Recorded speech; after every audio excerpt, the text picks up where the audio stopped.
I'm Ryan, And I'm Jeff. and this is Esoteric Nonsense.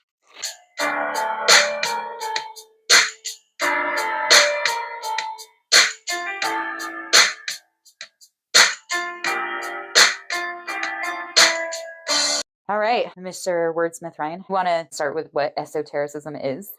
Well, we'll start with the actual definition, which is that is intended for or likely to be understood by only a small number of people with specialized knowledge or interest.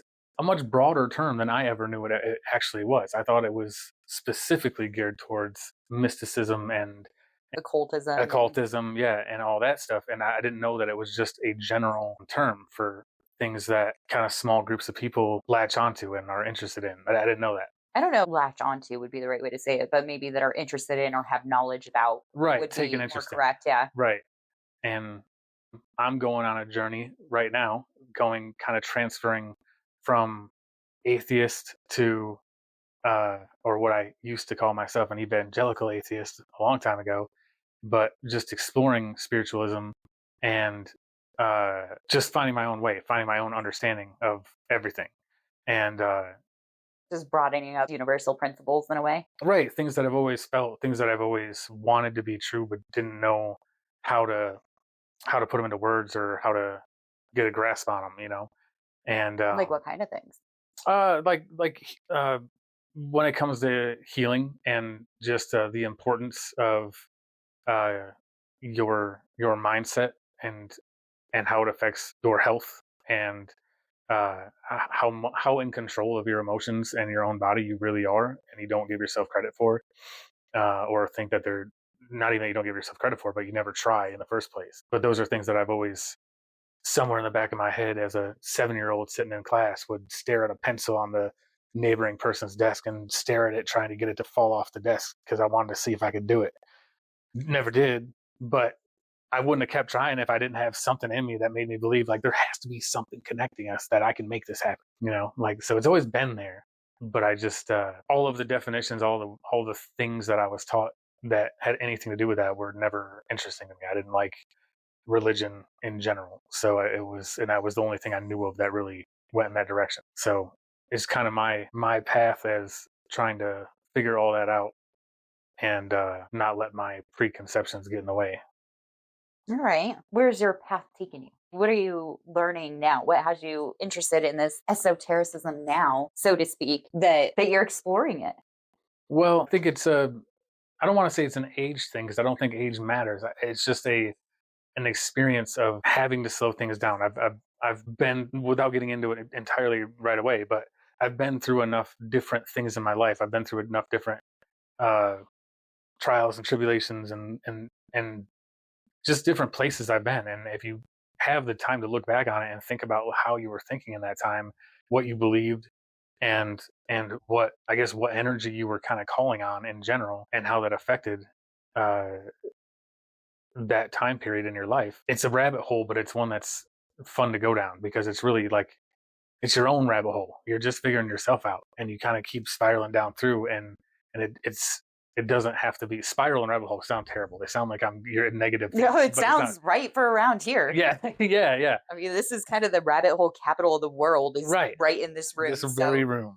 Yeah, because esotericism it's not even a religious thing or just a spiritual journey thing, but I mean, get down into conspiracy theories and evaluating the way that minds work or different elements of nature work can be very esoteric. I mean, you could even come down to say that by definition, heart surgery is esotericism, right? There's only a group of people that understand the definitive knowledge of how to perform heart surgery. Right. I mean, that's its own level of esotericism. So it's always interesting to me to see what you're relating it to, because I think that says a lot about the journey that you're on, like what you're going to relate the word esotericism to, or philosophy or conspiracy, usually gives you a good idea of where your mindset is focused on.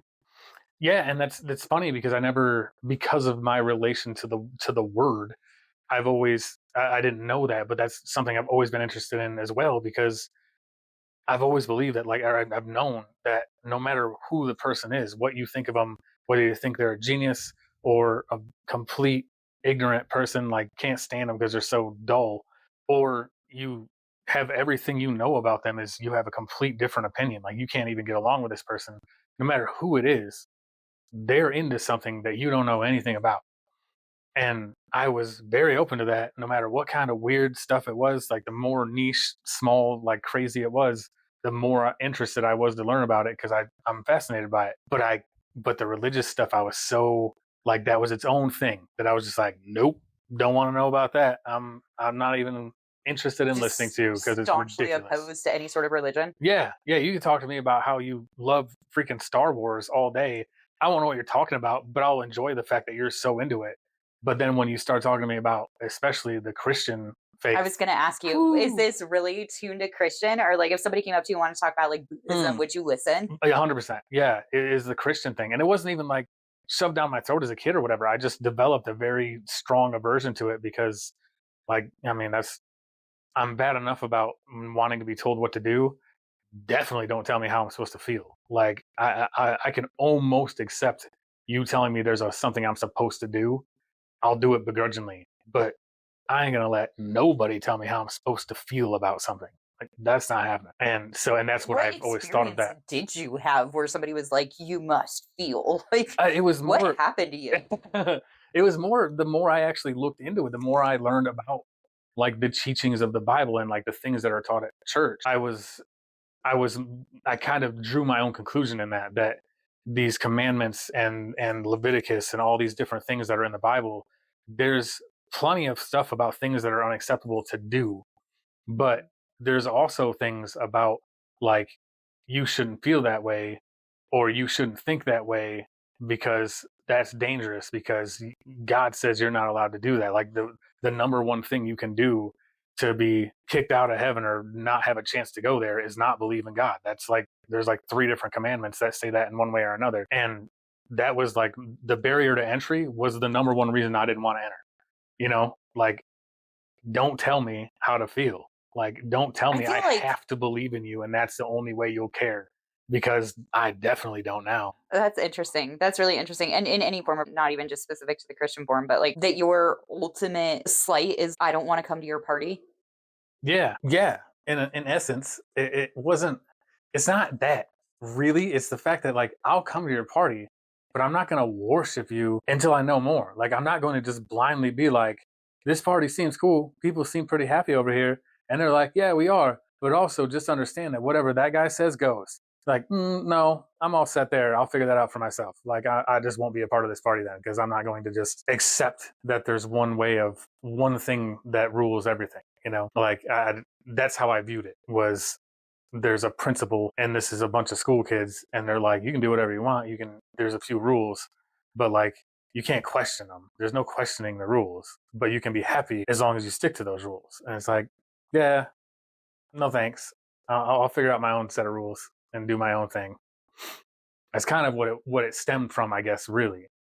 And then I just over the years I saw a lot of people who would tell me all about how you're supposed to live your life and things that are okay and the fact that they get all of their morals or whatever from the Bible and then act completely differently all the time. I just saw a lot of hypocrisy in people, so I didn't have any people that I wanted to listen to either. Like Right. I'll take in the information, but I'm not just gonna okay. I mean, this is the one. I'm gonna follow this one indefinitely. You're not the only person I've heard say that either, especially when it comes to organized religion. There's kind of a weird understanding that people act a certain way on Sunday at church, but never act that way the whole rest of the week. And I'm not saying it's right or wrong. I'm not even saying that it's a valid viewpoint. I'm just saying I hear a lot of people say that, or that people don't practice what they preach, or even just, I mean, I'm sure that you've, especially considering yourself an evangelical atheist for so many years, have entered conversations where no matter what you say, it's met with, that's not what the Bible says. Right. That's not what the Bible says. That's not what the Bible says. And that's an interesting argument because the Bible's been translated a lot of times and there are missing aspects of the Bible. There's even been conspiracy theories behind the church of what they've allowed into the Bible and hidden from the Bible and just all kinds of different aspects of that. And of course, Christianity is one of the world's biggest religions. So it's going to fall under a different conversation than a lot of religions because there's more conversation to be had about it. It is the world's biggest and one of the older religions. And I grew up in the United States where it is the biggest religion, you know, Correct. like it's, and regardless of numbers, at the very least, where I grew up, people I grew up around, there was people who didn't believe, and then there were Christians. Whatever flavor of Christian they were, it was nothing or Christian. There was no, I didn't have anybody else being like, oh, actually, I'm Hindu and this is what we believe. And oh, I'm Buddhist and I'm this, I didn't have any. And where did you grow up? Upstate New York, up in the Adirondacks. So not a huge diversity of population. Mm-hmm. Nope, lots of white people. Yep. Yeah, that's not what I meant, but okay, all right, we can go down that road basically too. What it is. That's funny. All right. So as you're on this new journey of esotericism, mm-hmm. What have you found? Let's talk about some of the things that you have learned. Well, I've one of the biggest things that I've had to come to grips with was placebos, and the fact that I would call everything outside of modern medicine and I don't know, like modern science, like anything that wasn't that was like, yeah, that's just placebo. Like if you have to believe in it for it to work, then it's not real. Were you at the time, were you calling it the placebo effect or were you calling it like woo-woo? Either or. Oh, well, no, those are two different things. Well, because I know, the placebo effect comes down to modern science, right? We use those as control groups, like in, say, pharmaceutical testing. We use the placebo to see, like, we definitely know as a society now that the mind is very powerful. Mm-hmm. So we know that the placebo effect is real. And I have a completely different view on things. So I know in my own opinion, there's some other things that are very real that are still yet to be explained. But focusing on the placebo effect, that's a very different area than like energy healing, right? So I don't think you can just like lump them in like, yeah, anything you have to believe in, like placebos. Like, no, there's whole different genres of it. So if you're just saying placebo, then we're talking about a scientific control, knowing that people will see results because the mind is very powerful and can make the body heal. But what if we get into like faith healing? So I felt like you were trying to lump them together, and I feel like you kind of got to take some different avenues on that. Yeah, and originally I would have lumped them together in the sense that the placebo effect is something that's not real that made you feel better or that had an effect on you. Was my understanding of placebo effect. I think what I was trying to say was placebo has a measurable effect because we use it as a control. Okay. Whereas nobody's out there measuring energy healing in the same way. Right. We're not using it as a scientific control. Right. Okay. I see what you're saying. And that's probably like one of those, like a definition thing too, that you just kind of come up with like one piece of what that definition is. And then you apply it to everything that like, this is not an actual, like, this isn't a pharmaceutical. It's a sugar pill. Well, like you said, that's like, everything. Even saying it's quote unquote not real. Right. It is real. That's the thing. That's the discovery, is that if it works, it's real. So rather than be like, at least the effects are real, right? It might have been a sugar pill, but the effects are measurable and real. Right. Exactly. And that's kind of where it all started to kind of come from for me. It was none of the stuff that I kind of would dismiss before is different than what I already knew about having a positive outlook, and how even when you're positive in the face of things that you don't want to be positive, it makes things better. Like you have a better day if you force yourself to be positive, even in a bad situation. Well, that's no different. I'm still using my mind and my own energy to change the way I feel, to heal myself from a depression or whatever else. And that is a real thing. It works. And it doesn't have to be a pill. I've been down both of those roads now, and I can definitely tell you that the only side effect to understanding yourself and practicing things like mindfulness and meditation and all those, the only side effect is that you want to do it more, and that there's no negative side effect. There really isn't. Like I'm actually trying to put my finger on something that's like, oh, the only bad part is this, but there isn't one. You just want to do it more. You want to be in that state more often, and it's manageable. It's something you can do. And I don't know. It's just a huge like revelation for me that these things are possible without drugs and other things. And that's without the laundry list of actual negative side effects that come with drugs. Everything else. Yeah. Like, without seeing the legal drug dealers all the time. Right. Yeah. And all the stuff they tell you. And then you, speaking of rabbit holes, like, that's when you get into the whole, like, well, why would this be kept from us? Why would anyone want this to not be real? Like, well, because it's hard to monetize you taking care of yourself. It's hard for me to get your money and make money when you figure out that you don't need pills to be happy, that there's other things you can do. Right. It goes right back to why did we go with the Edison Electric Company as opposed to Tesla? Right. Because he knew how to monetize it. Because you knew how to monetize it again and again. And again, yep. Right. It wasn't a Exactly. one-time monetization and then it would just work forever. Right. Right. Which is funny because that nothing works forever, right? Like nothing does. Not when it comes to what we're talking about, because even what you're doing with yourself is a constant evolution. Like you're never going to get to a point where you're like, I figured it all out now. Right. I'm I'm immortal perfect. now and there is nothing that can touch me. Right. And this is done. Now I am done. I've got this down now and I don't have to do any more research. I don't have to learn anything else. There's so much to learn all the time. Well, in full circle, I always knew that because, and it was another thing that made religion distasteful to me, was I felt like they acted like they did. Like I don't have to learn anything that's not in this one book.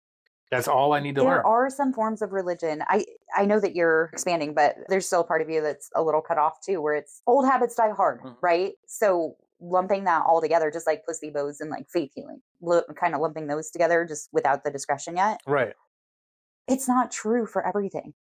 You know, I mean, if we get into it, like, as far as religions go, there are different facets, and typically they get labeled as there's Christians that are very much like, this is the book and this is the only way and there is no question outside of this. But I think you're lumping that together with like Christian mystics who are very much Christian, very much have the same views on the Bible, very much believe the Christian faith, but ask a lot of the questions and look for the facets, you know, whereas like somebody might say like, well, the Bible says no magic.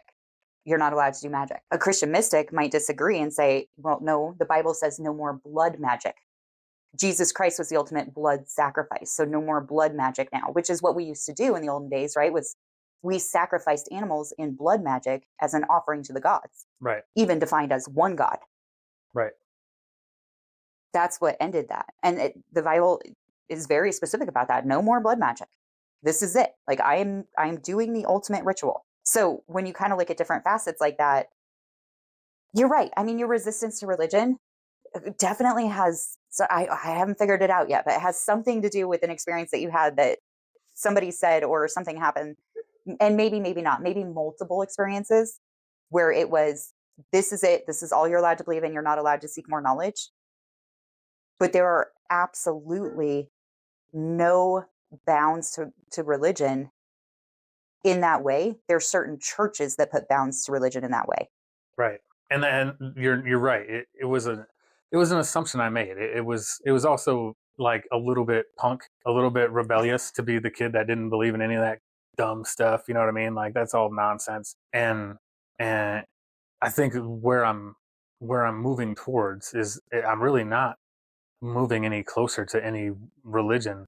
I'm just moving more toward that seeking of knowledge. The seeking of knowledge, and that whether there's a creator or not, and whether or not there is some kind of like judge of anything you do, I don't know now that I'll ever buy into that entirely, that there's somebody judging everything you do. I don't know. But I do think that you impact the universe. And maybe that's an easier way for me. That's almost more selfish, right? That I'm only concerned with what I do. And I know that what I do affects the universe. And then I make my decisions on like what I consider myself to be a good person is how I treat the people around me. I'm a huge believer in this. I'm a huge believer in that not only do you impact the world around you and what you do, but that you have a responsibility in that. Right.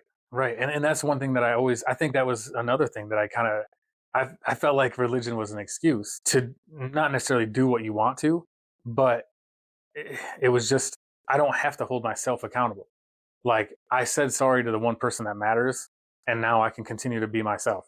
And you're going down a wild rabbit hole for me there, because it wasn't even that long ago, right? It was just back into the 1800s where the Catholic Church used to offer sin notes. Right. So you could monetarily buy a sin note at church on Sunday, and that sin note was good for like a get out of jail free card. Yeah. So as long as you paid enough money to the church, you had this get out of jail free sin card. You could go do whatever you wanted as long as you turned it back in the next Sunday to apologize for your sin.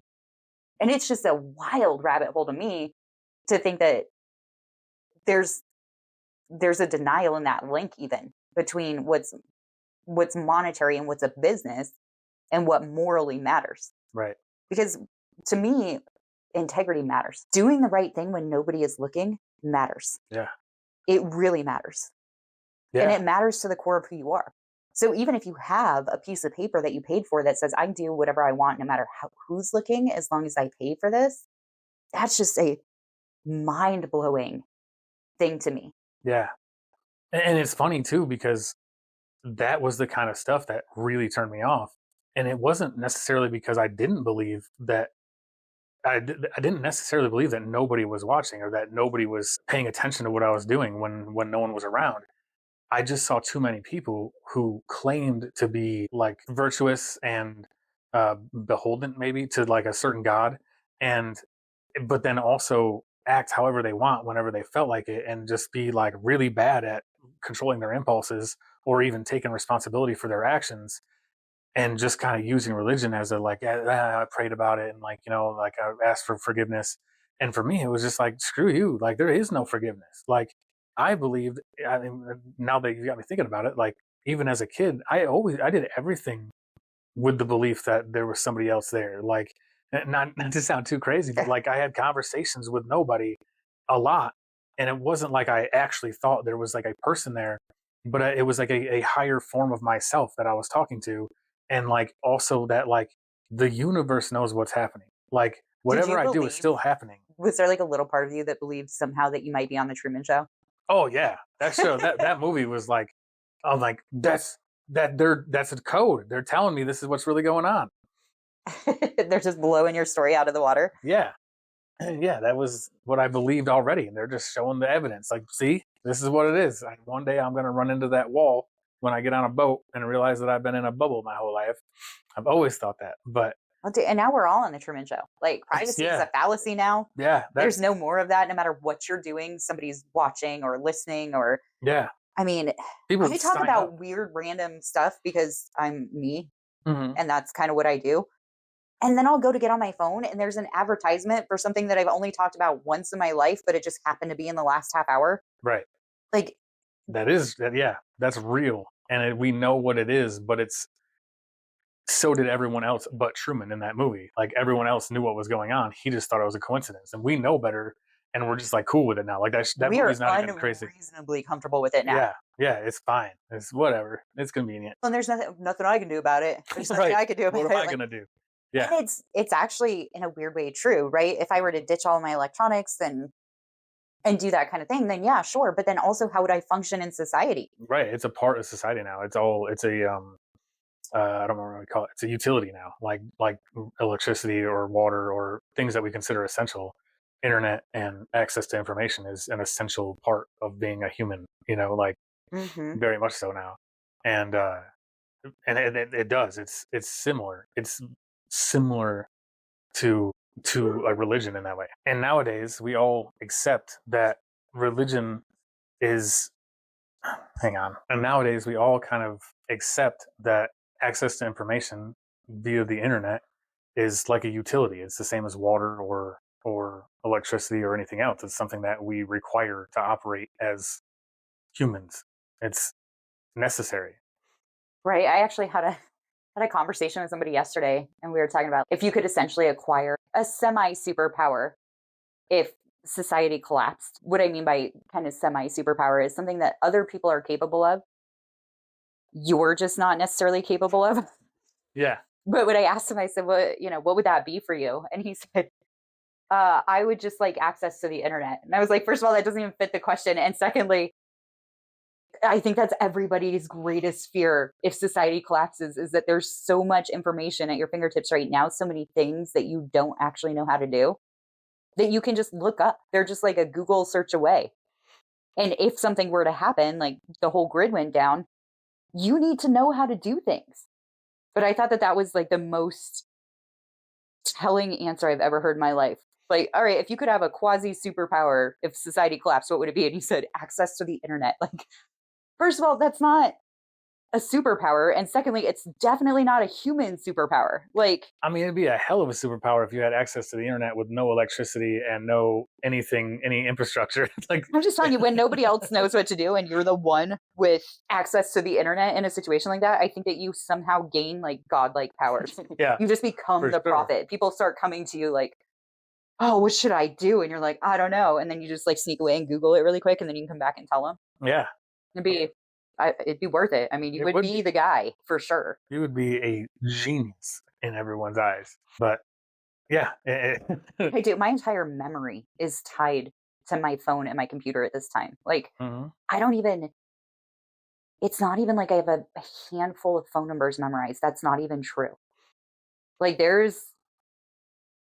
I should do better. I should just do better. There's so many things that even topics that I want to know about or skills that I want to learn, I'll save them to a folder and be like, oh, I'll come back to this. I'll learn it later. Like, just assuming that I have time later to come back and learn it, and that information will be available to me at any time I want it. Yeah, it's like in addition to things that people expect you to know nowadays, there's also an expectation for how quickly you can find an answer using the internet. And so it's almost like there's a, I don't know. I wonder if there is, if you went back in time, like the amount of things that you're expected to kind of know and understand is less than it is now, just as the average person. I think there were just like actual experts back in the day. Right. There were people that were like into esoteric stuff. There were people that were like, I'm going to focus on this small section and I'm an expert in it. But you need a bunch of experts because you don't have the internet. So you can't just like look real quick. You need someone with experience or whatever. Esotericism is one of those things where an abundance of information sometimes can be the wrong thing, though. Yeah. Like, when it comes to some of this stuff, the internet is not always your friend. It was once upon a time that, like, whether it was shamans or tribal leaders or, teachers of certain things, there were certain esoteric writings. And I guess I'm just talking about mysticism at this point specifically, so not esotericism in the definition of the word. But like, if we're just going into mysticism per se, I'm just going to choose one category because it's such a broad one. There were almost reliable sources of information, if I can say that.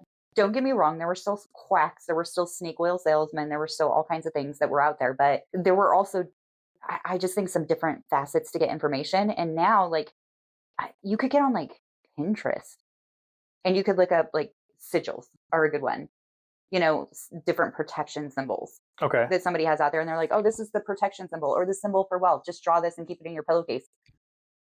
It could be the sigil to conjure a demon. Like, we don't know. Yeah, and there's no way to verify that. And somebody's just like, oh, cool, I'll just draw this and put it, and I know not everybody is going to be sold on a sigil, but either which way. I mean, it could even be like, oh, again, back to the esoteric knowledge thing, but maybe you're trying to make like a bug spray for your house. You're trying to make a natural one. And it's like, oh, mix this and this, and you just make chlorine gas because you didn't verify it, because anybody can post whatever they want and say it's true. Right. And like, good luck. Well, like my recent thing, like trying to understand Reiki and what Reiki is. But you can find multiple videos that agree on kind of the history of it.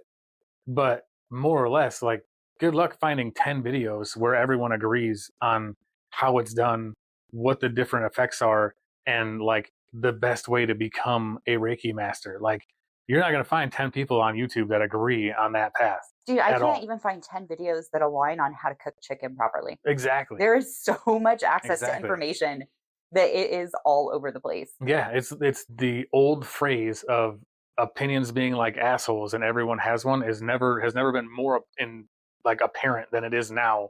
That's not even a phrase anymore, because now it's like you would have to have 20 assholes because everybody has 20 opinions that they posted in the last hour. Right. Yeah, that's true. That's true. There's more assholes than people. Yeah. That's a scary thought. Yeah. That is weird. There's more. I don't know. There are more assholes or opinions on the internet, I think. I don't know. That's a hard question to answer. But that breeds all the way through our society too, right? Because even like, you're supposed to have certain trustworthy sources where it's their entire job to be trustworthy. And it's the same people you see every day. And I think you know what I'm getting at, but I'm going to use like the news, for example. Right. And now we've gotten to a point where we can't actually even trust that. No, it's because they had to make it entertainment for people to watch it more. The ones that were entertaining got the most views, and then it all became opinion, and like anything that used to be like a thinly veiled, like, this news station is going to skew things this way a little bit and report on the things they want to report on, and this one's going to do kind of the opposite. Like, that's all just out in the open now. Everyone accepts that. They don't. Right. They just are cool with it, and Well, so and so I guess at this point, the question is then, how do you verify information? right. And Regardless of what it is, how do you verify anything? I mean, like I said, you can't find 10 videos that align on cooking chicken, but you can go cook a chicken and find out. that's it though. It's not wildly dangerous. There are No. some other things out there that once you have too much access to information become dangerous. Right. Right. Well, and that's the thing is you do it yourself. That's the whole thing. That's what has made me happily move down a path towards some form of spirituality and understanding, is that I'm doing it myself. Like, I've been interested in different religions. I'm not a scholar in any of them. I haven't deep dove into any religion really. I don't claim to know everything about any of them. But the answer for me is go figure it out for yourself. Go figure out what, not even what works for you, but just quiet your mind down, quit trying to find answers, and just go search for yourself. How do you feel about things? How do you feel about this? Before you ask anyone else's opinion, before you ask anyone else, because it's a lot of like grouping together, right? Like, we're a clan species, or a, what do they call it? We're a pack. Yeah, pack Pack mentality. mentality, Yeah. yeah. So you want to do what your pack is doing, or your group. And Although I don't know, lately we've kind of turned into like a herd mentality, which is a little different. this is That takes us from predator to prey. Yeah, but Yeah, that's a different fair. rabbit hole That's fair. that Depends I on where you travel are. down. Yeah, and well, and we've talked about that before too, about religion and politics becoming the same thing, more or less. That, like, if you don't believe in this, you're wrong. Like, we can't get along because you support this side and I support this side. And That's so wildly inappropriate to me. yeah, it's insanity is what it is, because it's how they split you. Well, yeah, but there's no doubt in my mind, as we'll find out. I can be a bit of a conspiracy theorist, but there's no doubt in my mind that it's intentional. Yeah, oh yeah, for sure. Yeah, don't look over here. Fight amongst yourselves. That's the whole thing. Right, but don't go and try and find yourself because that would be ridiculous. Right. Don't have I your mean, own you do opinion. have to live with you every second of every day of your entire life, but do not try to explore the human that you are. Yeah. Well, it's anytime you tell anybody that is kind of moving along a path that is like a commonly taken path when it comes to career or their relationships or whatever, any part of their life. People that are trying to do things the right way based on what they've seen and what other people do, and you say, "Hey, I'm not. I just don't do it that way. Like, I'm just figuring out my own path, but I'm happy. I don't mind that you're doing your thing." They don't know how to handle that, because to them, like, if you're doing things differently than the way they understand is a path to happiness and success, then you can't possibly get there. Like, there has to be a damn rule book. Like, tell me how to get there. What are the steps? Well, and And there when, are some people who are insecure enough to feel that if you're not on the same path as their success, or you can find success in a different way, then that cheapens their success. right, right, because I And stuck to the rules. yeah, but that's not, I mean, that doesn't have anything to do with any sort of religious background or following or understanding of universal tactics. That's a self imposed Mhm. theory that people have. And that comes from them just not having any self awareness, if we're being honest. Right, and I'm just as uh, I'm just as guilty as an atheist. I would definitely have less respect for somebody who was generally happy and successful and just doing their thing. And they told me, yeah, I put all my faith in God and I kind of let him lead me, or Right. whatever Or they I'm say, thankful to him for or my I'm success. thankful to him for his success. And I'm just like, I don't really respect that, because I'm responsible for everything I do, whether it's good, bad, or otherwise. And I respect the people that think that. And Judgy like, McJudgerton. yeah, 100%. Yeah, I don't, I don't want to hear about how God granted you something. You did that. Like, even if it's a good thing, even if you're like you did something great, and like I'm, a big fight fan. So like, you win a UFC belt or whatever, and you like, first thing I got to do is thank God for this belt. I'm like, shut up. You did it. You did that, but with the abilities that they were given, with and the all strength they that get went from up that. because there's kind of a provable trend, right? When you see ultra successful people, they thank God. Mm-hmm. And this is not some ultra successful people thank God. And I'm not saying all ultra successful people thank God.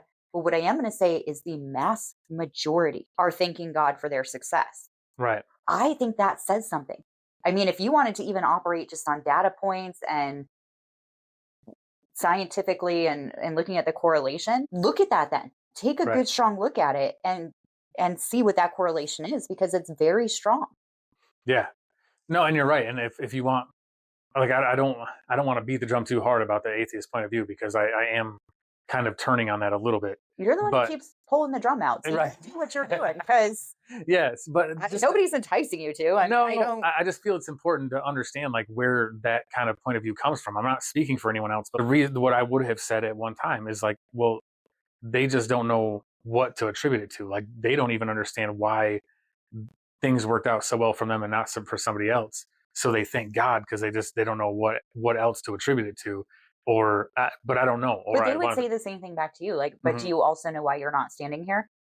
Right. Yeah. Because you don't understand. Which to me is like, so they could say it right back to you. Yeah. Like, and like, no, it's my fault that I'm not there. It's not anything to do with my belief in somebody else. I have to do something, but it's all nonsense. It's a stupid thing to have an emotion about when it's their journey. That's how they did it. Yeah. That's the bottom line too. Right. Whatever journey people are on, as long as they're not hurting other people, that's their journey, and you should respect it. Yeah, exactly. There's nothing that makes you powerful enough to say anything about anybody's journey. Right, and I don't know anything. And that was what I thought atheism was. I don't know anything, and I don't pretend to. That's what I thought. Except for they knew that people weren't attributing success to the right place if they were thanking God, and you knew that they were doing it wrong if they were going to church, and you knew that they were stupid for believing in something that you didn't believe in. Not stupid, misled, and easily duped. Oh, so just ignorant. So just ignorant for believing in something you didn't believe in. Yeah, you got it. That's and I'm not even picking, we've spent a lot of time on Christianity, but I think we could go down a lot of the roads of other religions too. But that's not the focus, I think. I think if we were going to refocus, then the truth is there's so many things in this life, in this world, in this human experience that should be further explored. I mean, we find new species of animals every year, and it's not the first generation of them. Right. They've been here for hundreds, sometimes even thousands of years, and we've just never even seen them before. Yep. But we've lived on this planet for a really long time. So when you look at that, even nature is just surprising us all of the time. We find things about astrology or the universe or the, the James Webb telescope that gets those insane pictures now. We're learning all kinds of things all the time. Right.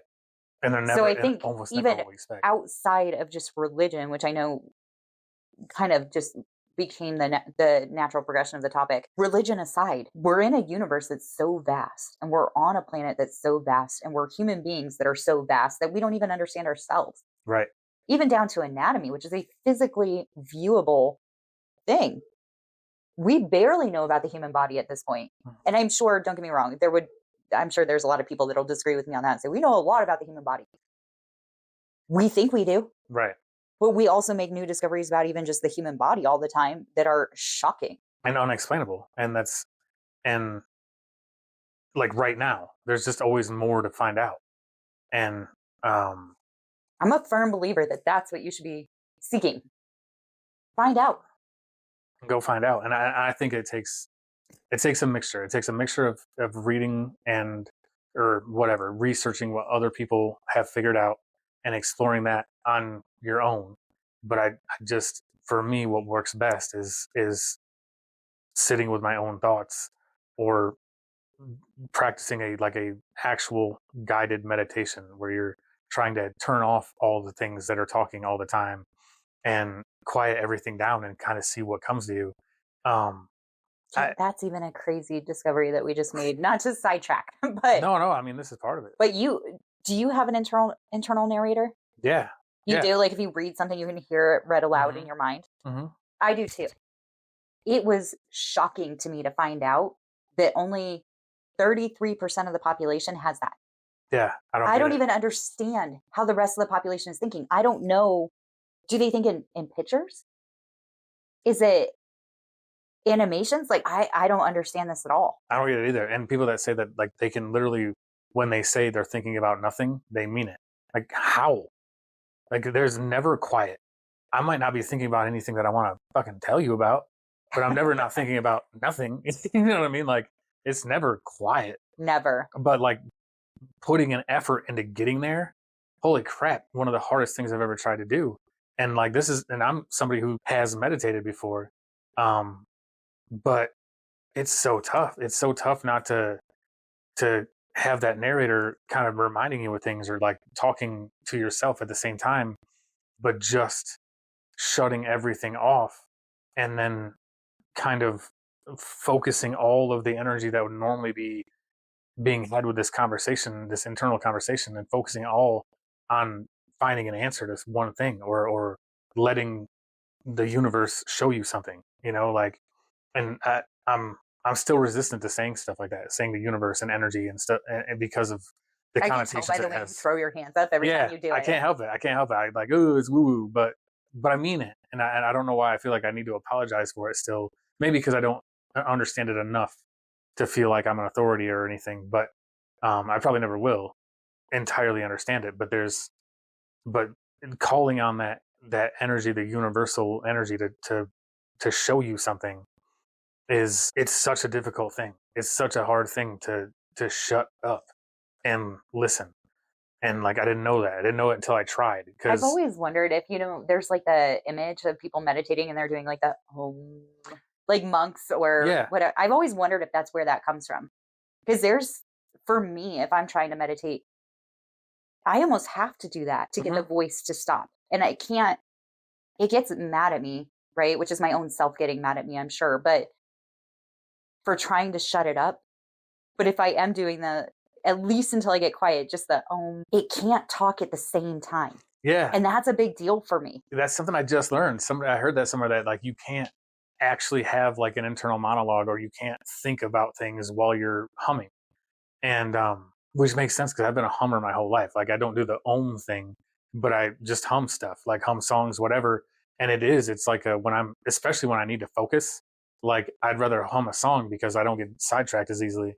But it's hard to like hold a thought. It's almost impossible to like think about something while you're just humming a note. And that was a huge click for me when I was like, oh, that's the ohm thing. Like that's the making that noise to quiet it down. And when we did the guided medication guided meditation Weird. together, Fraudulent slip. fraudulent slips, do them all the time. But when we were doing that, I was I was thinking about that I wouldn't be able to listen to you properly if I did the ohm sound, but I need you to walk me through what like the idea of what you're looking for and like what to picture and like just an idea of like something to look for when you're doing the meditation.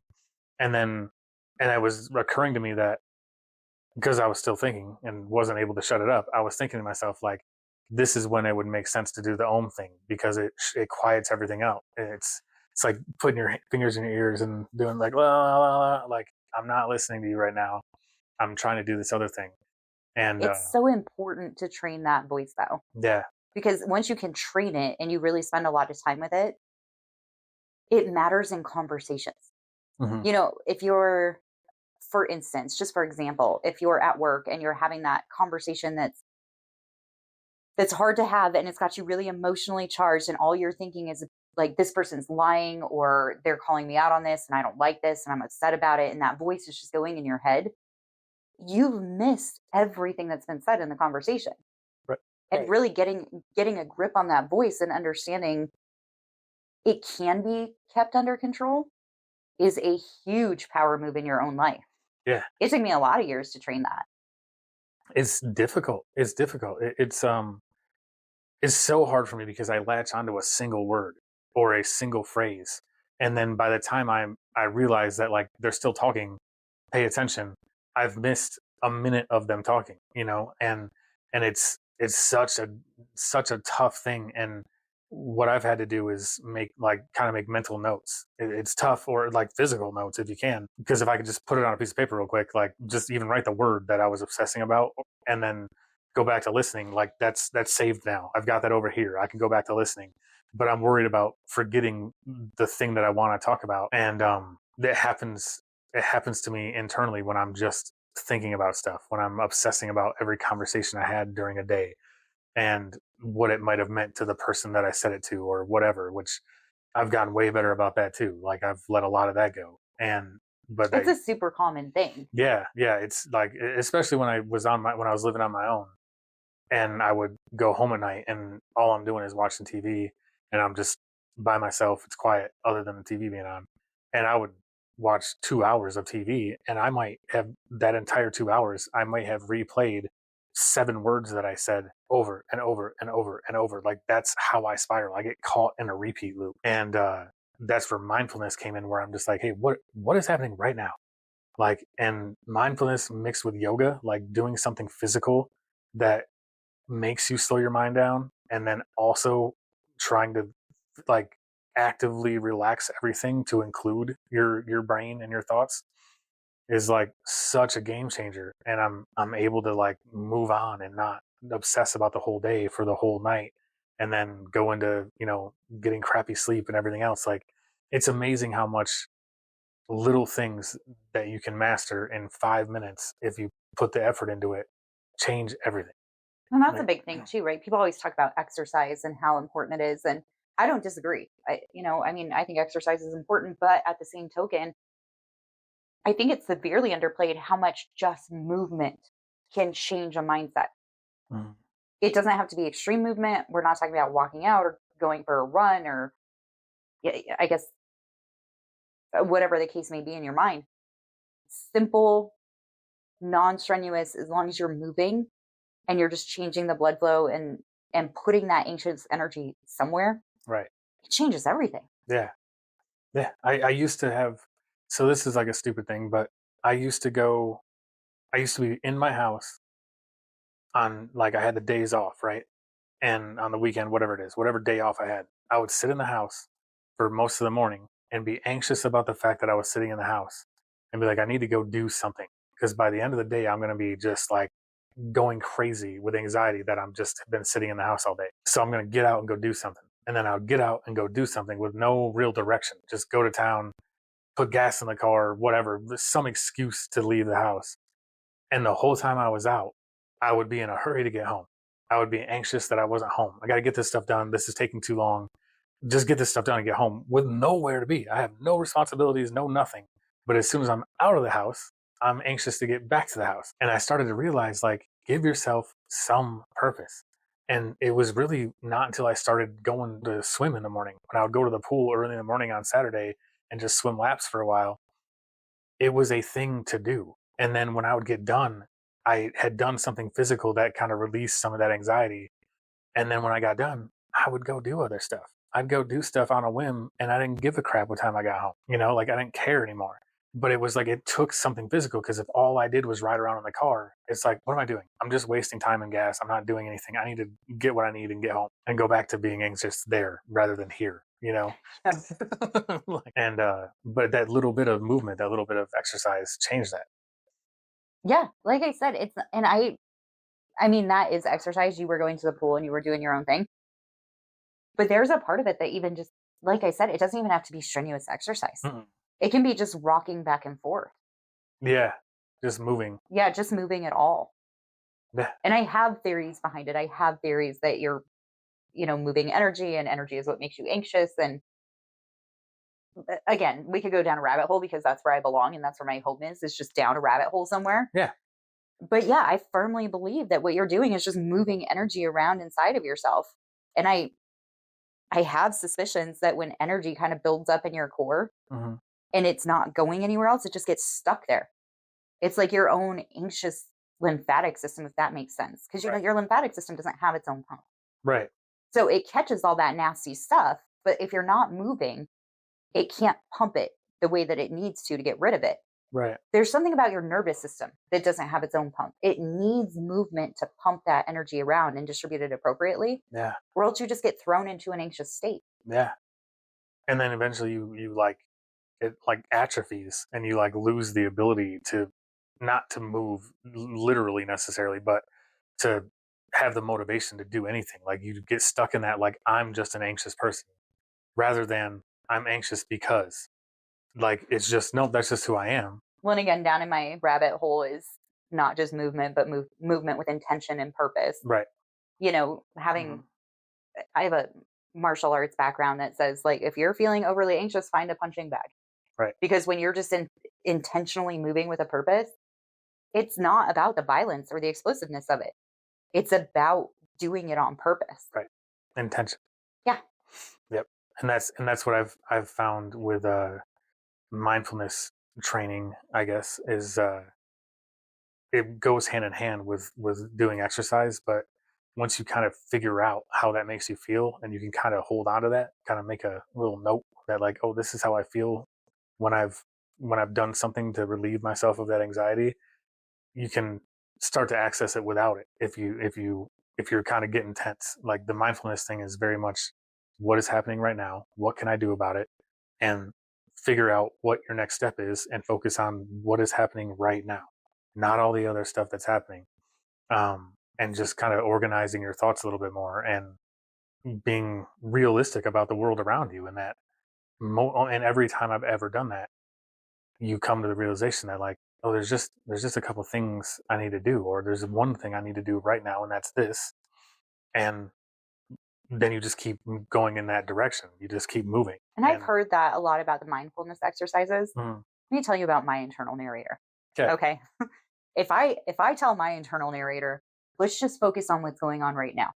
That's like opening the floodgates to discuss anything that's ever happened, could happen, or might be a possibility of happening for any situation. You know, and I relate all that back to like some sort of weird trauma response and that hyper awareness that happens and everything else. I have to take mine to a completely different place to be mindful.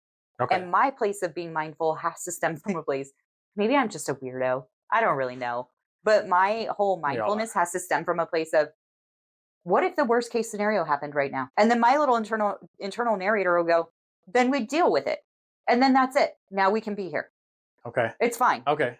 I like that. You know, if the absolute worst case scenario happened right now, then it happened and we'll deal with it. Yeah. But that's the only way to bring myself back to that place of, okay, we're here right now. Because I can't just jump to that, okay, we're here right now. Yeah.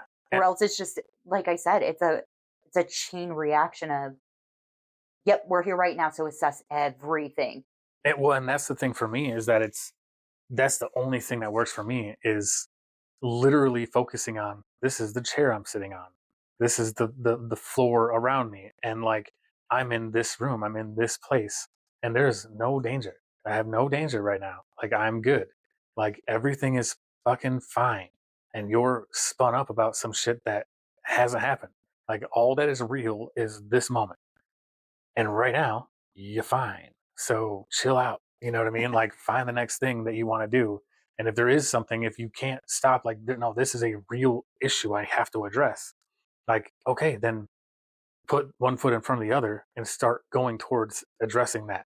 And, like, sometimes taking the first step is literally taking one step. You just have to break down what's making you anxious into the smallest possible bites, all the way down to stand up, walk towards the door. And that doesn't always shut up the voices, though. The voices are still there. You're just moving in spite of them. There's like a calm, confident facade that I have that slowly consumes all the other voices as I walk towards that, walk towards whatever it is I need to do. I told you about this, but the first time that I ever did go swimming, it's not a big deal. I'm not afraid to go swimming. I'm not afraid to be around other people at an indoor swimming pool. I could care less what anyone thinks. It has nothing to do with that. I just was getting out of my comfort zone, in the sense that I wasn't going to lay on the couch and watch TV all morning. I was going to get up early, leave, go to the pool. There wasn't one point from when I got off the couch to when I stepped in the pool, probably 30 minutes later, that I wasn't telling myself, just go lay back down on the couch. Just go get something to eat and then go back home. Like, you don't have to do anything. You can just be lazy. It's not a big deal. But like, that was my internal monologue while I got up, got dressed, grabbed what I needed. I forgot to bring a towel. I had to buy one of those when I got there. But Well, lucky for you, they have them. yeah, get your trunks, get out of the house, get in the car, start driving, all the way to opening the door at the pool, walking in. I was thinking about not getting in the pool when I got into the locker room to change, but I let those voices keep telling me while I was doing what I knew I wanted to do. And as soon as I stepped foot in the pool, I defeated them. They all went away. It was like, we're here now. And it was a great feeling. And, I swam a few laps, pretended like I knew what I was doing, and floated around and, got in the tub. I'm, in the hot tub. Got very minimal exercise. The exercise was overcoming my brain telling me to do something else when I knew what I wanted to do. The exercise was self-control. Right. That's what self-control looks like. Yeah. You can hear phrases like that a lot. Self-control, self-discipline. That's what that really looks like. Yeah. You are not the voices in your head. You're not the transient thoughts or the emotions that arise. Mm-hmm. You are that core being of yourself. Right. So being able to recognize that and not let those voices have control, that's a huge deal. Yeah. Yeah. It makes such a difference. It's life-changing. It's literally life-changing. Yeah. Because, what is it? What is everything that you don't want to do? Is a voice in your head telling you all of the things about it that you are worried about happening, or how the reasons you don't like it or don't want to do something. But if you can keep putting one foot in front of the other, which I know is like a tired phrase, but like literally keep walking in the direction you need to walk into that meeting room, walk into that interview, walk into the gym, walk into wherever it is, and almost zombie like that, you have a whole internal thing going on and you're walking. And just like a robot, just like, until I get to that place, I am ignoring all of these and I'm going to just let them play. Go ahead. Say whatever you want. I'm moving in this direction. And then you get in there and it's fake it till you make it is something that I'm careful saying sometimes because it can be taken the wrong way. But you're not faking confidence. You're not faking anything. The thing that you have to kind of fake is that you're not struggling. That like, I am moving forward. I am doing this. I'm walking into this room. I'm going to go into this interview. I'm going to tell them exactly what I want, what they want. And I'm just doing it. I'm just going to do shit. Even though there's a million things in my head telling me all the reasons I shouldn't, I'm just going to do shit. Well, and the more you take these steps and do it at the pool, right? For example, in a situation like that, you're in training. You are training that cognitive function by doing these things that you don't necessarily want to do they're low consequence, they're low impact. Right. So when it is time to walk into that room, to stand in front of that group of people and give a presentation, to go into the interview, to negotiate a salary, to do all of these things that might have seemed really scary, once you have those voices well trained, you can have different conversations with them. Right. Now the conversation doesn't have to be, but what if you don't do it? What if you mess it up? What if we just got something to eat and went home? What if we didn't get in the pool? What if we didn't? You can start having different conversations once you have those voices trained. Right. And say, what if they don't offer me the amount of money that I want in this interview? And then you can have that conversation and say, then here's the amount that we're going to tell them they're going to pay me. Right. Here's the amount that we're going to tell them that I'm able to work for, that I'm available to work for. And you can start realizing that you actually have a place in these rooms, a place in these conversations. You're not there as an innocent bystander. You got called into the room so they could talk with you, not talk at you. Right. Yeah. And once those voices are trained and on your side and they're not out there against you, you become a fully functioning human. Yeah. It's a big deal. These are not little deals. Because they're not people. Little steps. Yeah. And I think you're right. Saying fake it till you make it can be a little bit of a touch and go because it's not fake. It doesn't apply to everything, right? Like this wouldn't be like, I don't know, I'm going to fake being a scientist until I am one. So I'm just going to mix a whole bunch of these chemicals. I don't know what they are together. Right. No, don't do not fake it until you make it. Yeah, please. No. I'm going to fake being a surgeon until I make it. Like I'm not sure if I can amputate this leg for this person, but we're going to try it. Like, no. No, but you No can. faking it until you make it. Please don't do that. No, don't tell people they can. No. Hold on. No. We're not just going to tell people they can do that. But when it comes down to like, I'm going to fake that I belong in this room until I make it, that door wasn't open for no reason for you. Right. You do belong in the room. The only person who thinks you're faking it is you. Right. Figure out that conversation. Right. This is where you're supposed to be. Mm-hmm. Let's learn to train the voice. Right. And that's where I come back to mindfulness and training those cognitive functions and training the conversation. Getting nervous. If you're going to speak in front of a large group of people and you get nervous, even if you've done it a million times, you're amped up. Yeah. You do actually have a functioning nervous system. Of course you're nervous. There's a lot going on. You're stimulated. You have adrenaline going. Like, of course you are. There's nobody who's not nervous. Right. It's, are you anxiously nervous or are you excitedly nervous? And you choose. You choose which conversation you want to have with yourself. That's the biggest thing. It's your choice. Mm-hmm. You're choosing who you are in any situation. Like I said, I always have to go back to that question. Like, what if the worst case scenario happened? Right. And it's always the same answer in my own internal monologue, right? Well, then it does. Right. And we deal with it then. Right. Okay. Yeah. You're right. This takes. I don't want to be anxiously nervous about this. We'll just be excitedly nervous about it because you're right. If the worst case scenario happens, then it happened. Right. And that's the thing is that's to kind of loop it together a little bit too, is that's part of my journey with the energy in the universe, is that I've had something in my brain that I've misconstrued as protecting me from nonsense. And that was the part that I always like was the barrier to entry to accepting the universal laws or the energy that kind of connects everything and everybody was the voices being like, you're a fraud, you don't believe in this. And it's like, okay, but nothing is ever going to work if I don't try. If I don't give it an actual honest try, then it won't work. And that applies to anything. It doesn't have to be religion or belief systems of any kind. It can be the interview. Like if I go in here not believing that I can get the job, chances are I'm not going to. But same thing. Or believing that I'm at somebody else's mercy, then I will be. That's exactly what I'll be, is at their mercy. Right.